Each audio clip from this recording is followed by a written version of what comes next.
परम प्रेममय परम दयाल श्री श्री ठाकुर अनुकूल चंद्रଙ୍କ श्रीचरणरे मोर शत सहस्र कोटि प्रणाम।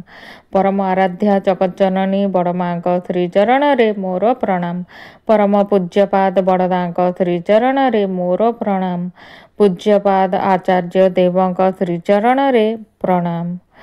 मोर श्री श्री आचार्य देव काहार भी मंद व्यवहार उपरे मोर कौनसी नियंत्रणर अधिकार नाही।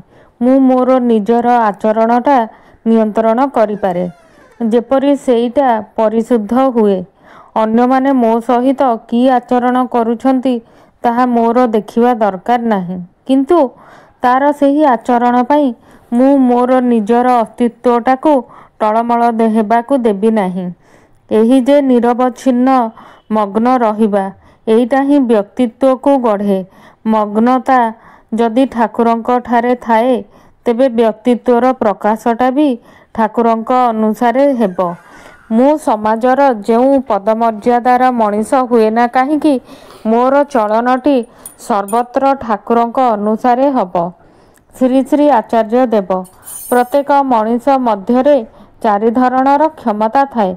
प्रथमटी बुद्धिर क्षमता, द्वितीयटी आचरणर क्षमता, तृतीयत प्रभाव विस्तारर क्षमता आउ चतुर्थ क्षमता संग्रामर क्षमता। प्रथमटी बुद्धिर क्षमता। यह देई आमे कौन करू? अतीतर जेकोसी घटना को स्मृतिरु टाणी आनी ताकू विचार करी देखि पारू सेठारे मोर भूमिकाटी ठीक थिला ना भूल, एवं सेही विचार आम मध्यरे कौनसी जिनिसटा केउठी की भावे परिवर्तन करिवा दरकार सेईटा निर्णय करिपारिबा। किंबा मास्टर महाशय ही स्कूल रे आमको सेई अमुक जिनिसटा पढ़ाई थिले सेईटा एठारे मोर जाजनरे किपरि कार्य लागिबो सेईटा तत्क्षणात निर्धारण करिबा। एगुड़ाक सबू ही बुद्धिर खेल। द्वितीय है आचरणर क्षमता। जो आचरण आमे करूछु सेईटा परिमार्जित हेउछि कि ना ता देखिबा उचित। आमे नाम ध्यान परे कौन कहू? मु अक्रोधी, मु अमानी, मु निरलस। एही अमानी शब्दटा जदि भावे अर्थ हेउछि निजको मान अर्थात गुरुत्व न देबा। केही जेतेबेले मंद व्यवहार करिछि काहा सहित बुझिबाकू हेबो से केउठी भी गोटे निरापत्ताहीनतार भोगी सेईटा करुछि, किंतु तार उत्तर रे द्वितीय जनक भी सेही एक प्रकार निरापत्ताहीन होई ताकू गोटे मंद जवाब फेरेई न देई बरं निजको जदि कहे अरे ए आचरणटा तू कर ना, तू तोर ठाकुरंक परी आचरण कर। काहार भी मंद व्यवहार उपरे मोर कौनसी नियंत्रणर अधिकार नाही। मु मोर निजर आचरणटा नियंत्रण करिपारे सेईटा जेपरि परिशुद्ध हुए। अन्य माने मो सहित कि आचरण करूछंती ताहा मोर देखिबा दरकार नाही, किंतु तार सेही आचरण पई मु मोर निजर अस्तित्व ताकू टळमळ करिबाकू देबी नाही। एही निरवच्छिन्न मग्न रहिबा एईटा व्यक्तित्व को गढ़े।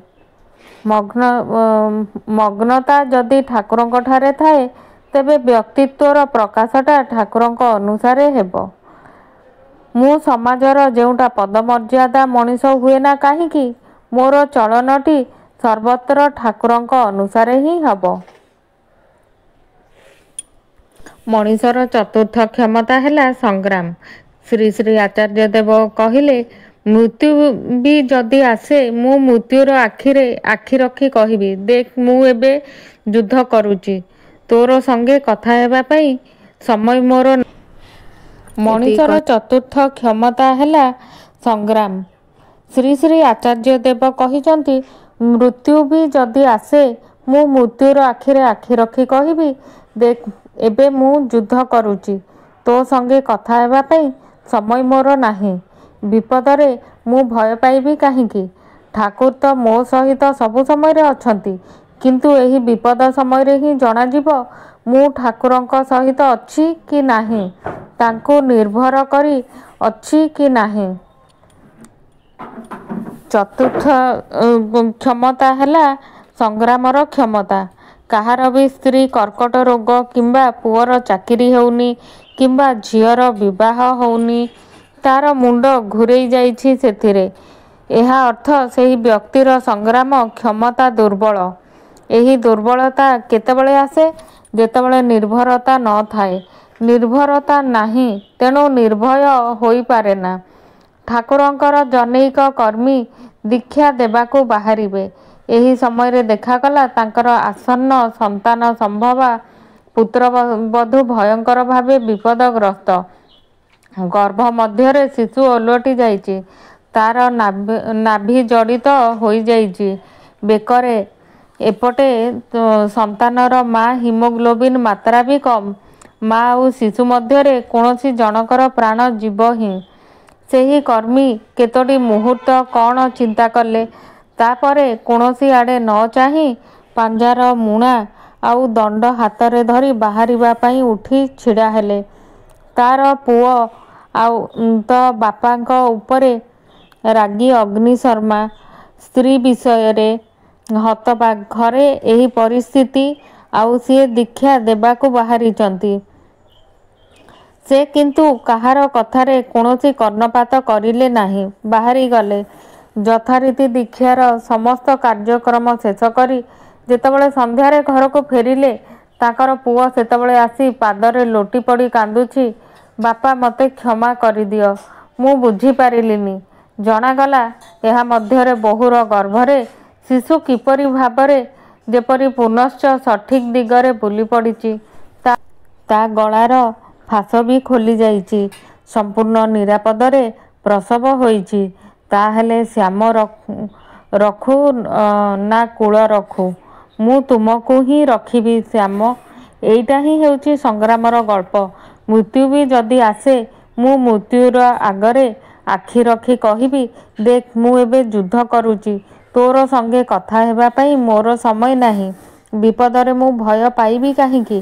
ଠାକୁର ତ ମୋ ସହିତ ସବୁ ସମୟରେ ଅଛନ୍ତି। କିନ୍ତୁ ଏହି ବିପଦ ସମୟରେ ହିଁ ଜଣାଯିବ ମୁଁ ଠାକୁରଙ୍କ ସହିତ ଅଛି କି ନାହିଁ। ଏହି ପ୍ରସଙ୍ଗଟି ଆପଣମାନଙ୍କୁ କିପରି ଲାଗିଲା? ଭଲ ଲାଗିଥିଲେ ଲାଇକ୍ ନିଶ୍ଚିତ କରିବେ, ଆଉ ସବସ୍କ୍ରାଇବ୍ କରିବାକୁ ଜମାରୁ ବି ଭୁଲିବେନି। ଜୟ ଗୁରୁ।